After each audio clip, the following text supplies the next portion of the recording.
Jadi badal haji atau badal umrah, ijma ulama boleh. Ini ijma. Disebut oleh Imam Syafi'i rahimahullah dalam kitabnya Al-Um. Beliau menyebutkan ada 3 perkara yang sepakat ulama bermanfaat bagi mayat. 3 perkara tersebut adalah sedekah bagi mayat. Jadi kalau Anda bersedekah memberi makan kepada fakir miskin, niatnya untuk orang tua pahalanya, maka sampai sepakat ulama, tidak ada khilaf berdasarkan dalil yang ada. Di antaranya haji atau umrah. Kita menghajikan orang tua sudah meninggal, mengumrahkan orang tua meninggal, maka ini juga apa? Sampai dengan sepakatan ulama. Yang ketiga, mendoakan mereka. Adapun yang lainnya seperti mengirim bacaan Al-Qur'an, maka ada khilaf.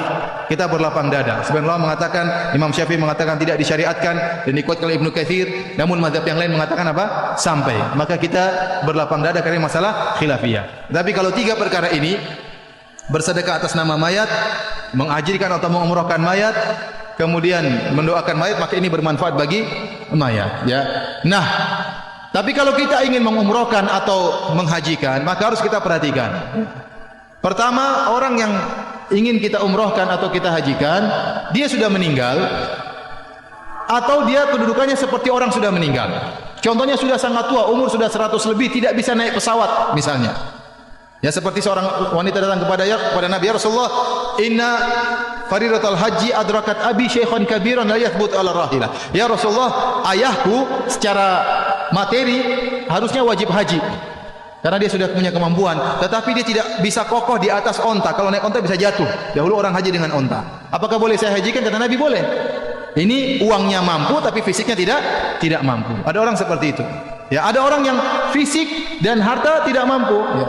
Tapi ada orang yang secara fisik dia tidak mampu tapi hartanya mampu. Ya, maka kita boleh hajikan orang tua kita atau umrohkan kalau sudah meninggal atau yang kedudukannya seperti orang sudah meninggal. Seperti sudah sangat tua atau sakit-sakitan yang komplikasi yang menurut dokter tidak mungkin sembuh. Maka kita boleh hajikan, kita boleh umrohkan.